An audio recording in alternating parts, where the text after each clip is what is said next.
Gresham College presents Britain Needs an Ivy League by Professor Terence Kealey, Buckingham University.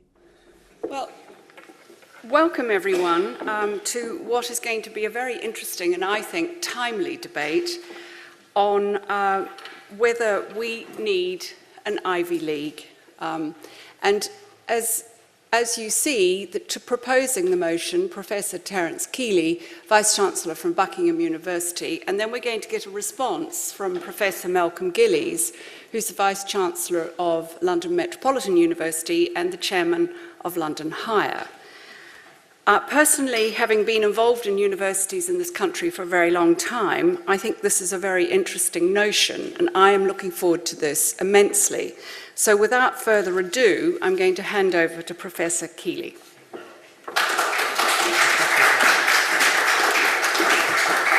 Thank you very much. It's an honour to be at an institution that's been giving public lectures for 500 years and whose history I read about 5 years ago and will be quoting from during the course of this talk. So thank you for having invited me. I do think it's a very interesting topic, actually, which is how do you create the best university system you can? And I have an advantage over Malcolm. I'm speaking for half an hour. He's only got 10 minutes. The Ivy League, which, as everybody here knows, is the elite collection of American institutions, actually happened by accident. And it happened at the University of Dartmouth in New Hampshire. And in 1805, the college fell out with the local First Congregational Church. Traditionally, at Dartmouth, the professor of theology also was the minister in the local church. But in 1805, the two institutions fell out over whom to appoint. And after 10 years, the college and the church still hadn't resolved their differences. And so in 1815, the state government of New Hampshire said, this is ridiculous. We give these people almost all their money. They're a bunch of idiots. We're going to throw out the president, throw out the trustees, nationalize the college, and run it properly. And they felt they had the right to do so because they were funding it almost entirely from state funds. And so that's exactly what they did. He went through the state legislature, nationalization.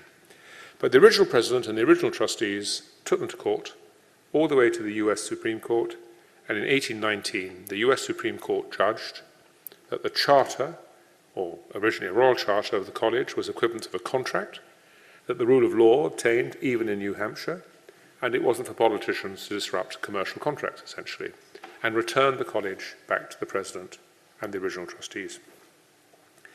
Not that anybody really cared, because everyone assumed that if Dartmouth had been handed back to the trustees without any government money, that it would go bust. And that tells us the first thing about the origins of the American Ivy League. The Ivy League did not start off, as it now is, as a group of independent institutions, proudly independent.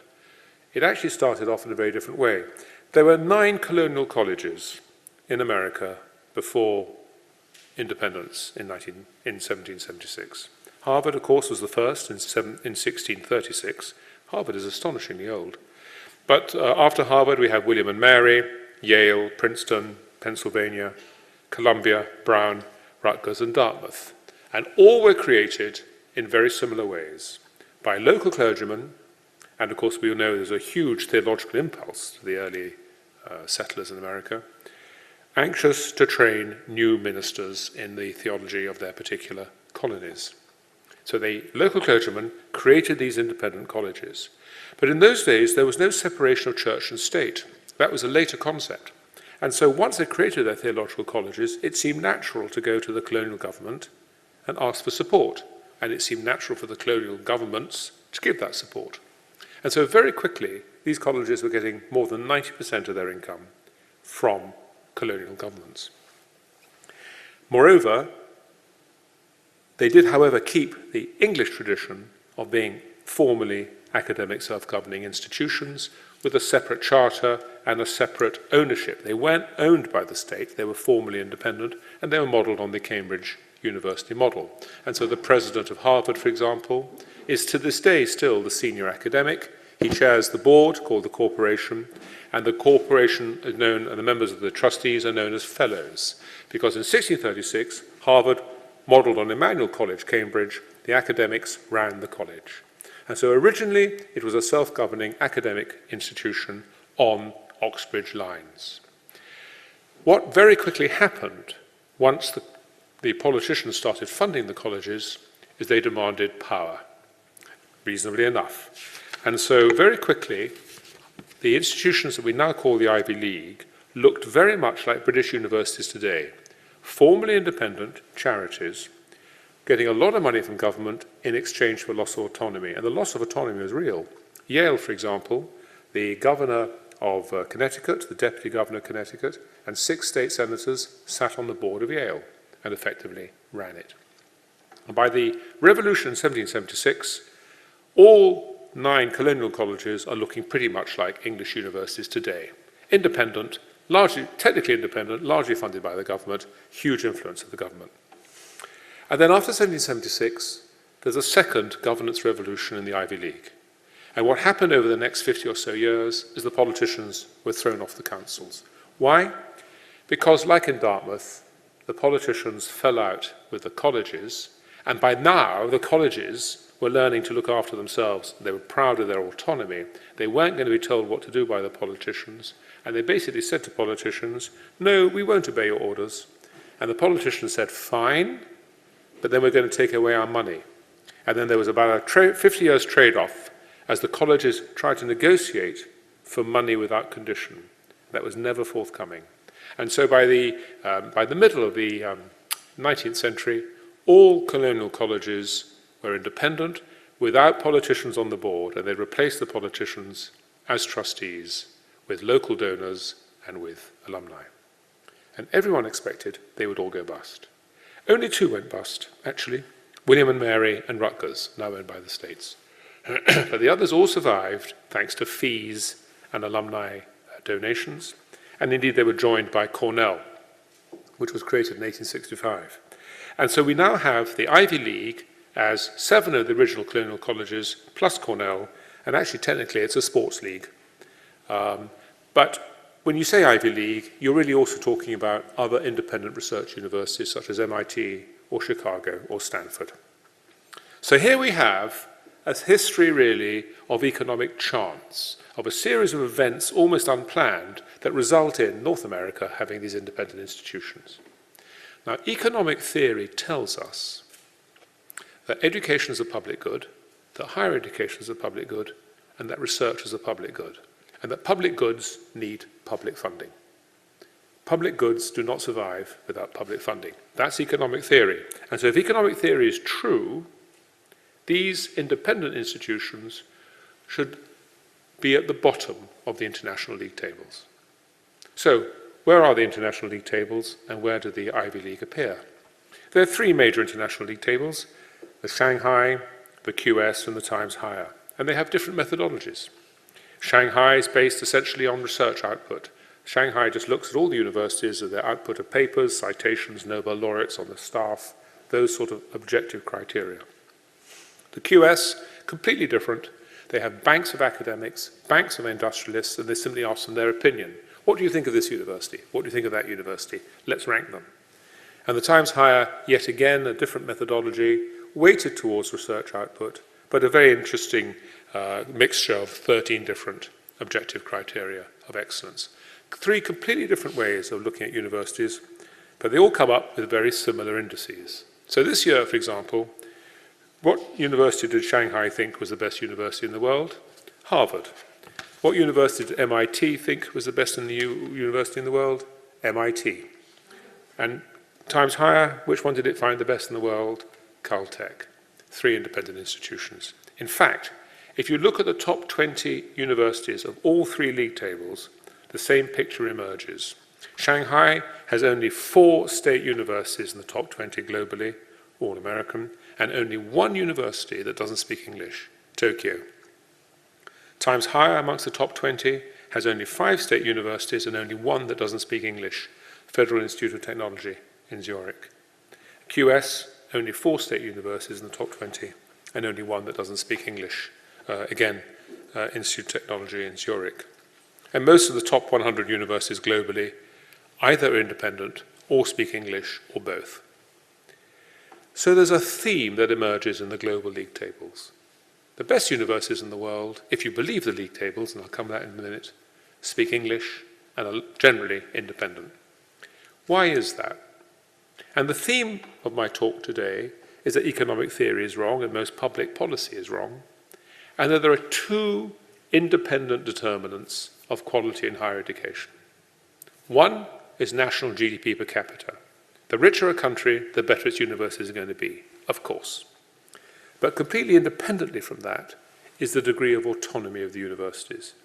If the universities are like the universities in France or Germany or the Low Countries or Italy, owned by the state as branches of the civil service, they are hugely underperforming relative to the independent universities of the English-speaking worlds. Now, we all know that there are faults to league tables and there are difficulties of comparing like with like. The Grande École in France, for example, or the Max Planck Institutes in Germany don't necessarily fit comfortably in the league tables. Equally, league tables are undoubtedly biased towards the English language because bibliometric measures are always biased towards the English language. But even if you correct for all that, you're still dealing with a huge priority of quality of the English-speaking independent universities. Why should that be, and what lessons does that hold for us and for policy in Britain? Well, why are English-speaking universities so massively different from those of the continent of Europe? And it comes down, we also had in England a Dartmouth College case. It wasn't called Dartmouth College, it was called the Glorious Revolution. In 1687, King James, he believed in Catholicism, he wanted Catholic academics. And he'd had the opportunity in 1687 of removing the president and 25 fellows of Magdalen College, Oxford, to replace them, they were Protestants, with his own Catholic men. This caused outrage, just as the nationalisation of Dartmouth College in 1815 caused outrage, but particularly amongst the Protestants. So, for example, Mary, who became Mary II of England, the wife of William of Orange, then of course living in the Netherlands, she was so outraged that she sent 200 of her own pounds to the fellows as a relief to their poverty. This was actually part of the precipitating factors of the Glorious Revolution, James's actions in Magdalen. A year later, we have the Glorious Revolution, and in 1689, we have the Bill of Rights. And the third article of the Bill of Rights, and the Bill of Rights is the nearest we have in England to a constitution, states that the commission for erecting the late Court of Commissioners for ecclesiastical causes and all other commissions and courts of like nature are illegal and pernicious, which is code for kings cannot interfere in universities on religious grounds. And once you've protected that, you actually then start to develop a doctrine of law that universities should in fact be independent of intervention by the king. That is for us as important as in Dartmouth College. That starts the English-speaking universities on a trajectory towards independence, a very different trajectory from the continent. So what is the trajectory on the continent? Well, the first universities in Europe were created around 1100, around the Mediterranean.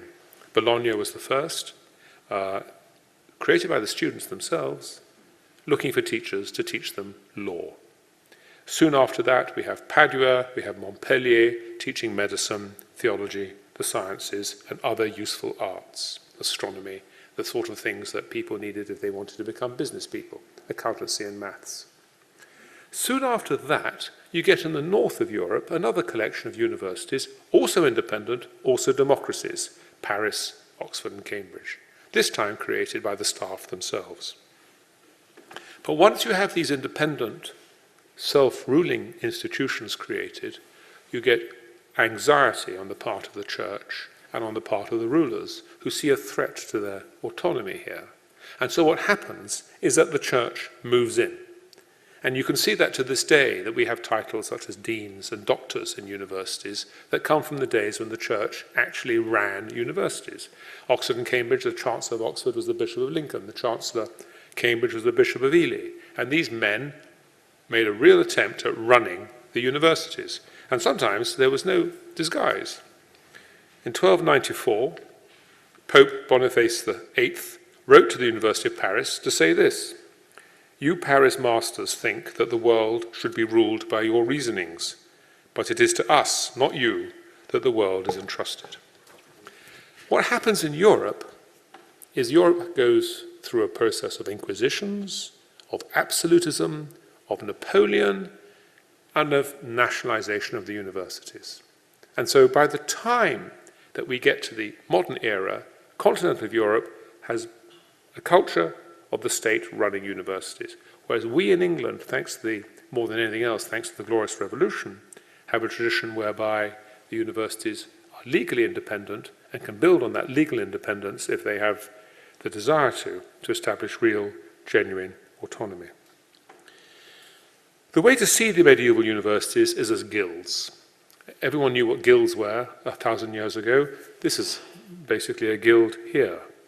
And guilds are self-governing tradesmen, essentially. But what made the universities different is they reached out beyond the provincial parochial guilds. They reached out of their own accord to the emperors and the popes and the kings, because they wanted protection against the town in which they found themselves. Townsfolk often didn't like universities. Universities brought in students who were dirty and drunkard and made a mess. They often propagated uncomfortable views that made people embarrassed or that might be heretical. Universities weren't always very popular where they were.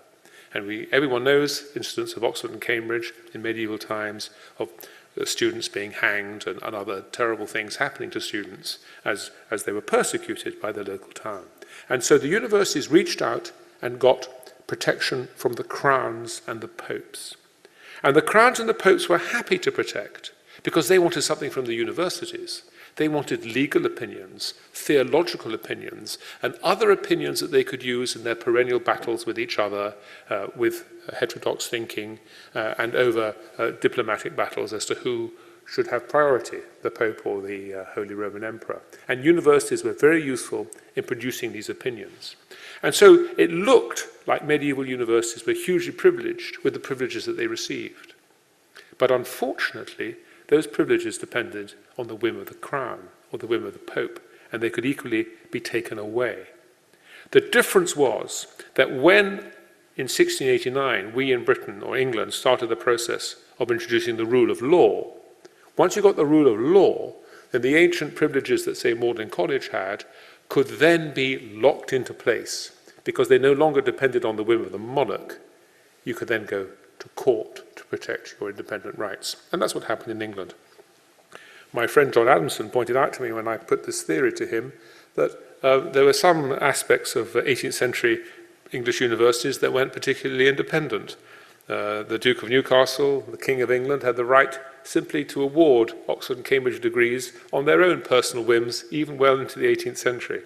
But after the Glorious Revolution, our universities were on a trajectory to independence, as opposed to the trajectory to dependence of the continent. And so the Dartmouth College case and the Glorious Revolution actually symbolize the bifurcation of those two traditions. And by 1914, the outbreak of the First World War, every English university looked like the Ivy League today. Independent, trivial government funding, no government control, significant endowments, self-running academic charities. 1914 was a disaster for the English and British universities. Very few young men went to university between 1914 and 1919 for obvious reasons. But even worse, the inflation destroyed the endowments, and the universities were very dependent upon their endowment income. And so by 1919, every British university, without exception, was trading insolvently. Trading insolvently, they were actually breaking the law to open their doors to students. And that wasn't the usual rhetoric we hear from universities, that was real. So in 1919, the government created the University Grants Council with a budget of £1 million, and very quickly that grew. And ever since then, governments have given more and more money and taken more and more control. And to their shame, until quite, well, in fact, to this day, universities have been pleased to take the money and lose control. There have been very few academics who protested against this inexorable process. And the same thing happened to the dominions, Canada, Australia, New Zealand, South Africa. The same traditions applied. They inherited the English independence of the institutions based on Glorious Revolution, but all these universities have made settlements with the state by which they've sacrificed significant autonomy in exchange for money. The exception is America. America is gloriously varied in its offerings. America has at least 5 different types of university. The Ivy League, and the Ivy League I shall define in a minute, but the Ivy League are completely independent, but they do compete for government research money. That's the definition of an Ivy League institution.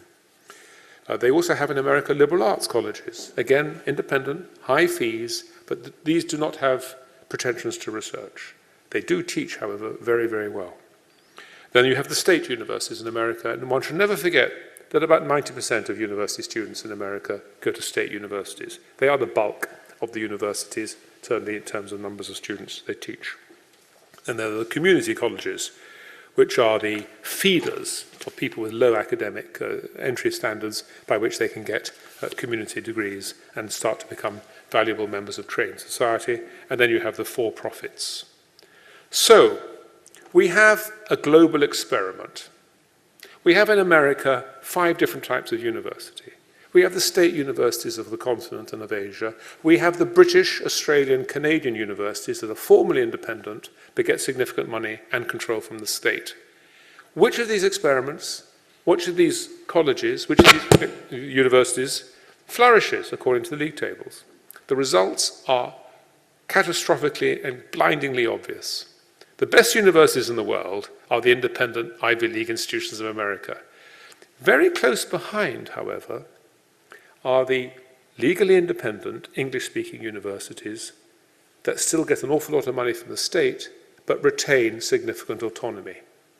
And then a lot, Oxford, Cambridge, UCL, the universities of Australia. And then a long way below that are the state universities. A long way below that, although the state universities of America are significantly better than the state universities of the rest of the world. The liberal arts colleges don't feature because they just teach. The community colleges don't feature because they widen access and therefore league tables aren't interested. And the for-profits, well, they're just very bad universities, period. The for-profit model is not a model for universities. So, why? How do we explain why independence in itself seems to be a contributor, a major contributor to quality? I mean, the government has got all this money. The government can put men on the moon. Why can't the government run universities as well as individuals coming together in a charity like Harvard or Yale or Princeton? I think there are a number of reasons for this. Firstly, when governments take over control of universities, particularly on the continent, when they nationalize them, they almost invariably remove fees. They're free. Universities are so-called free. Therefore, they destroy the independent sector. Who's going to pay when it's free? At least in the European tradition. The governments, therefore, have monopolies. If you've got a monopoly, why bother? I mean, if everybody goes to your universities, why bother to spend an extra penny than you need to? You've got a monopoly. Everyone has to go to your institutions. So you don't bother to fund your institutions properly. And you really don't. The EU Commission in 2003 wrote a report, The Role of the Universities in the Europe of Knowledge, and the EU concluded, American universities have far more substantial means than those of European universities, on average 2 to 5 times higher per student. The gap stems primarily from the low level of private funding of higher education in Europe. State universities are impoverished because states with their monopolies don't bother to invest. It's only the private sector that seeks private funding that tries to have a properly funded experience. Independent universities compete with each other. If you're competing with a university down the road, you try to be better. If the state has a monopoly, it's not competing with anyone. It needn't care. If you're competing with a university down the road, you worry about your reputation for research. So you find research money wherever you can find it, including lobbying government for it if necessary. But if you've got a monopoly and you're going to go to work every morning and the salary comes from the Ministry of Education every day, why bother to compete for research funding? Your job is secure. It's competition through the independent sector that creates the quality of the Ivy League and to some extent the rest of the Anglophonic world. And this translates, amongst other things, into fantastic endowments. Harvard has an endowment of $32 billion. Yale $20 billion. Princeton, $17 billion. Stanford, $17 billion. Yes, higher education may be a public good, but public good doesn't mean that public funding is necessary. Private philanthropy can meet the needs of public goods, and the endowments of the Ivy League shows that. Yes, there has to be social justice, but social justice doesn't mean that governments have to give free education. The Ivy League runs what's called needs-blind admissions. You are admitted to the Ivy League solely according to your academic achievement. Then and only then are you asked if you can afford to pay the fees. And if you can't pay the fees, it's free. So economic theory is wrong. Public goods do not obligatorily require public funding. Private philanthropy can meet that need. And there are few more important people in this world, actually, than private philanthropists. Curiously, the only good state universities in the world, as a group, are the ones of America. Why? Two reasons. A, they compete with each other. There are 50 competing state systems in America. But B, they are permanently embarrassed because they're benchmarked by the Ivy League. Every state university in America knows that the independent sector is better than the state sector, and so that spurs them to try to improve themselves. And interestingly, one of the ways that state universities in America improve themselves is through endowments. Incredibly, philanthropists in America give money even to state institutions. The University of Texas has an endowment of $17 billion. University of Michigan has an endowment of $8 billion.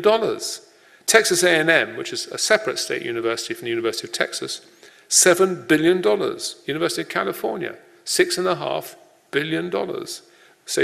University of Virginia, $5 billion. Even state universities, when forced to compete, start to perform properly. It's just that normally state universities are coddled in the comfortable bubble of mediocrity. Only in America are they forced by embarrassment to compete.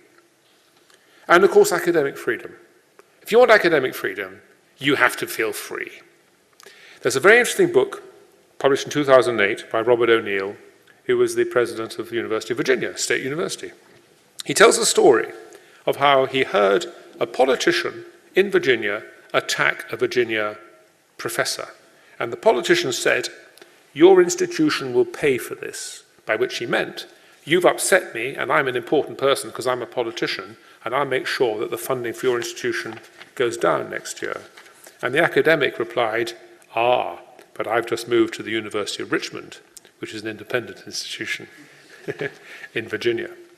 There is a reason why most of the important thinkers of the world today, from Milton Friedman on the right to Noam Chomsky on the left, are housed in independent institutions in North America, because there is there no self-censorship.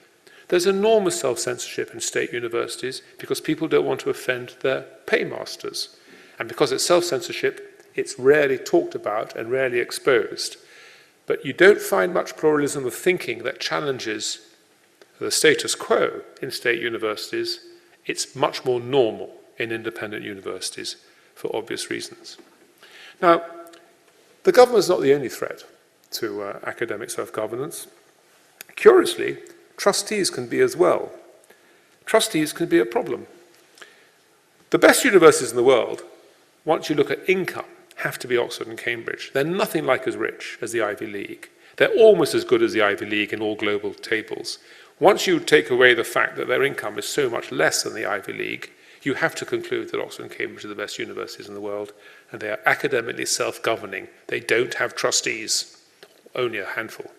The Vice-Chancellor of Oxford and Cambridge is the executive chair, both of the Board of Trustees, nominally, and of the Senate, whatever you want to call the academic community. If you want to see the damage that trustees can do, look at Gresham College. I hate to be personal about this, Roderick, but I read my history some time ago, and I was very interested to see this following bit, which I shall now quote. The inaugural lectures at Gresham were delivered at the end of 1597. These lectures justify the keeping of 1997 as the quarter-centenary anniversary. But after 1597, it seems that very little other teaching was done before the trustees and the professors fell into disrepute. Gresham, who endowed this college with an enormous sum of money, and of course is known for a wide range of other benefactions to the city, his benefaction was completely lost by the perennial battles here at Gresham between the trustees and the professors. You disagree? So you're saying that this is wrong? Oh, I see. So the quote is wrong, do you? Well, that's not what the book says. But actually, trustees and professors, it is a problem, and frequently is a problem in institutions. And the reason is that it's a myth that academics don't know how to run their own businesses, because they most certainly do. And one of the reasons why independence is important is if you take away from the academic community the governance of the institution, either by giving it to governments or by giving it to trustees, you remove from the people who know best their business, the academics, how to run the institution. And that's one of the reasons why nationalisation is such a bad thing, because it disempowers academics, just as I believe, my reading of the book, that trustees have done the same here. So what is an Ivy League institution? I've only got 2 more minutes and I shall finish. An Ivy League institution is an independent institution that has come to a settlement with the state that benefits itself primarily. It's independent, it's run by trustees and academics, it's completely independent at the level of undergraduate teaching, which depends on fees, but at the level of research, it competes for government grants, because at the level of research, you're not sacrificing autonomy the way you're sacrificing autonomy when you do undergraduate teaching. What that means in Britain would be this. British universities, if they wanted to model themselves on the Ivy League, would charge their own fees and would be independent at the level of undergraduate teaching. They'd have no caps on fees, which the government currently imposes. There'd be no caps on student numbers, which the government currently imposes, and there'd be no submission to the Office of Fair Access. They would charge the fees the market would bear. And there's no question Oxford, Cambridge, UCL, Imperial, LSE could charge fees well in excess of £9,000 a year and flourish. But they would be able to compete for quality money, it's called QR money, from HEFCE, and they'd be able to compete for Research Council money. That would be the Ivy League model. So if we wanted our universities to be as independent and as free as Harvard, we would simply say the following. You could charge the fees you want. You can have as many students as you want, and you don't have to submit to offer, but you can compete for Research Council money. So your research is as good as Harvard's, and your teaching will be as good as Harvard's, and you won't have the restriction on trade that HEFCE currently imposes. People do criticise league tables, but no one criticises other people in the league tables. They only criticise their own entry into the league tables. No one doubts that Harvard's the best university in the world. We all know it is. But people are reluctant to submit themselves to the same measurements of Harvard for embarrassment as to where they'll appear. The ultimate flattery of the league tables is that Germany and France and the Netherlands are now changing their policies. They're actively changing the way they run themselves so that those universities can start to do well in the league tables. If only because doing well in league tables attracts international students.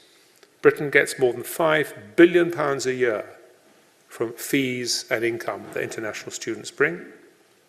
And because ultimately of national pride and the projection of soft power, America is a more respected country today because it's got the best universities in the world. Australia, Britain and Canada are more respected in the world today because we have the second best universities in the world. France and Germany and Italy and Spain are embarrassed that their universities don't compete, and they feel less proud as nations because of that. So the final reason that we should go down the Ivy League model is I actually think that we could actually beat America. We've done so well with the current handicaps. If we freed our universities finally and gave them the freedoms of the Ivy League, I actually think we could displace Harvard and MIT and Caltech at the top of those league tables. And just as we won a fantastic number of gold medals in the Olympics a couple of months ago, Britain, ironically, could come top of those league tables if we only unshackled our universities and followed the obvious example of Harvard rather than, say, the model of the continent of Europe. Thank you very much.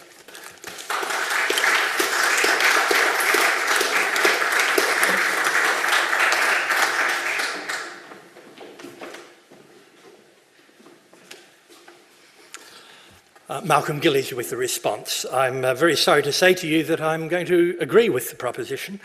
I do believe we need to look to the United States for our models. I do believe that economic theory is wrong. I believe this for different reasons from Terence, and I want to return him to his first principles. I'd also just say, as one of the 4 trustees of the only private university in the Netherlands, I think we need to recognise 8 Netherlands universities are now in the top 100 in the Times Higher League table, which is more per head of population than Britain, and is a very proud public system indeed. It's interesting to see it from a private perspective and as a governor over there. So what's wrong with state funding? Well, let me replay back to you what Terence has been saying tonight and what you can glean from his discussions about this topic for the last decade or so. If you accept the king's shilling, you have to dance to the king's tune. Or to twist Lord Acton, money corrupts and a lot of money corrupts a lot. Hence, we need some really private universities, independent from that corruption, and then they can achieve a real sense of excellence. Let me say this, that these private universities should not be accepting government money for student education. If they're really private, that seems perfectly appropriate. And indeed, Terence said this in an interview with the Financial Times just a few weeks ago. He said, quote, being private, you can charge whatever fees you want, teach whatever subjects you want, and to whoever you want. Now, universities are also about research, especially research universities, and that synergy between research and education is indeed what makes a university worthy of its name.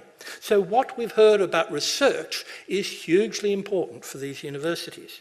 So by the same argument that such state money corrupts, you could say, using Terence's own verbal formula from the Financial Times, being private, you as a private university can charge whatever research charges you want, research whatever subjects you want, to or for whomever you want, provided you don't accept public funds. And where I have a real contest with Terence is he said, well, you don't have a loss of autonomy if you should accept government research funding. Rubbish. You probably have more restraints upon you in exactly what you have to deliver and what particular formula of disciplinary or methodological interest than anything in the topic of education.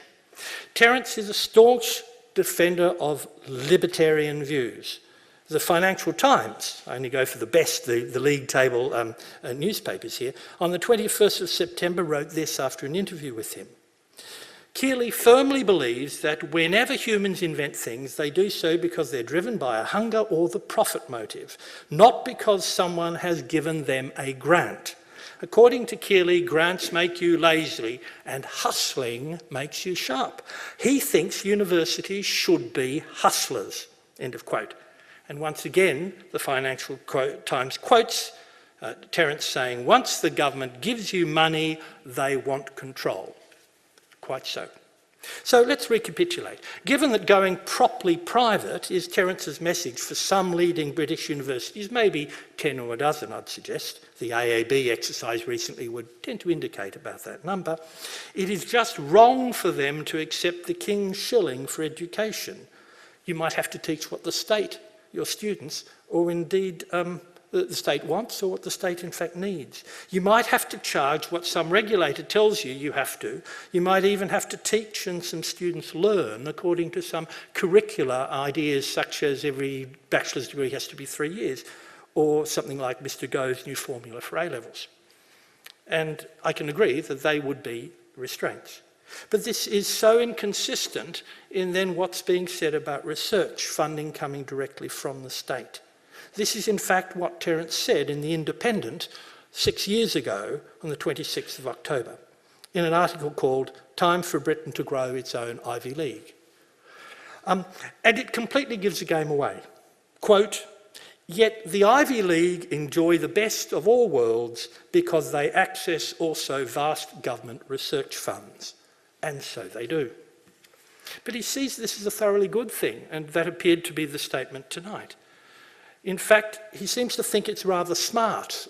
Is it smart like our bankers playing with short and long positions or playing with the LIBOR? I'm not quite sure.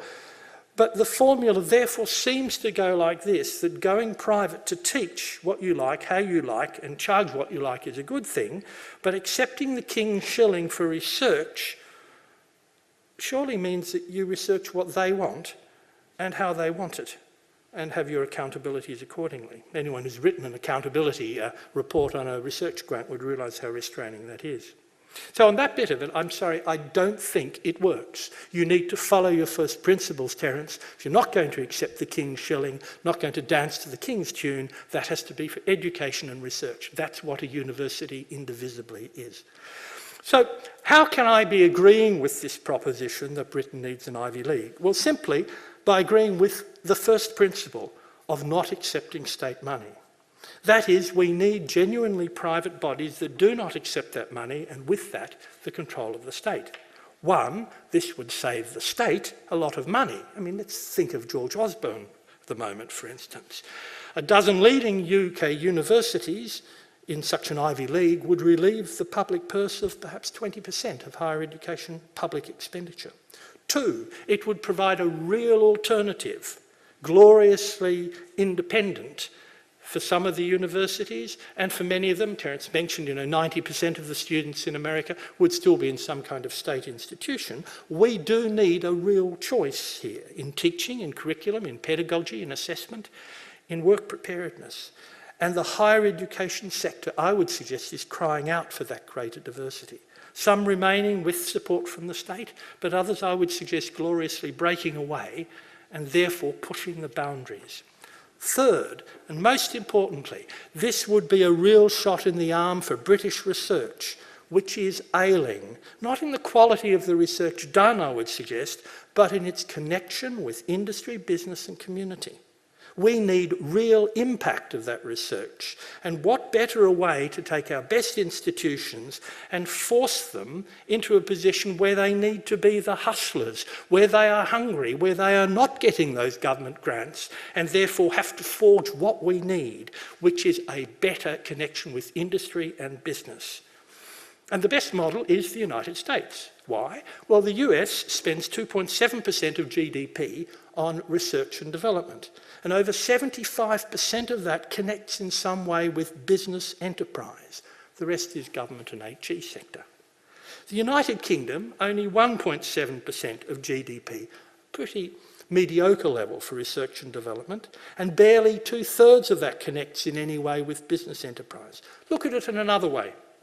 Full-time researchers. In Luxembourg, part of the much maligned Europe, 70% of researchers are in the private sector. In Germany, it's 60%. In the United Kingdom, it's 36% in the private sector, just beating Italy on 35% and Greece on 30%. Put it simply, doing research should not be mainly a training for being an academic.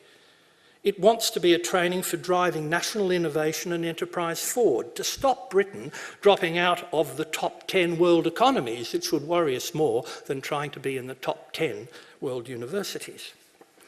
So we can also say that in looking at this and encouraging the hustling, we are talking about an Ivy League which is only educating 1% of the United States post-secondary students. What are the other 99% doing? And they are, as Terence mentioned, in liberal arts colleges, specialist institutes, community colleges, state universities, and a lot are going to charitable and, in fact, some not quite so charitable private institutions. But we do need to see a lot of that variety also here in the United Kingdom. So if we buy the Ivy League model, which I recommend, we need to buy a lot of that greater diversity for the other 99% of students, and indeed still the vast majority of research funding. Let me just finish by playing the issue of sports analogy. I was pleased that Terence mentioned the Olympics at the very end, because we've got a really good Ivy League story to tell here. In fact, as he mentioned, the Ivy League was an athletic conference, which in transatlantic translation means something like a sports league. Now, if we took our top universities and their alumni and we looked at the 2012 Olympics, do you know, we've got the best sports league in the world, because the alumni of just 5 British universities gained 11 gold medals, as many as did Germany or France. So had the Ivy League of this new British sort been there, we would, if a country, have been rivalling France or Germany. Edinburgh first, Nottingham second, Oxford third, Cambridge fourth, and Reading as 5th, and with them 11 gold medals and many silvers and bronze. So I'd suggest to you that is a real Chariots of Fire achievement and something which would also emulate the Ivy League's origins very well. Let me leave you with the other thought, because it's always the issue of the elite played off against the mass. What happened in the Paralympics, which I'd suggest to you is maybe a little bit more in terms of status and glamour, a little bit more like the mass education. And in the higher education, further education league table in sports, it's very different. You're not seeing an Ivy League here. Number one in the country, Cheadle and Marple Sixth Form College in Stockport, 4 gold medals in the Paralympics. Next, Leeds Metropolitan University, 4 golds. Next, Royal Holloway with 3, Brunel with 2, and Calderdale College in Huddersfield with 2.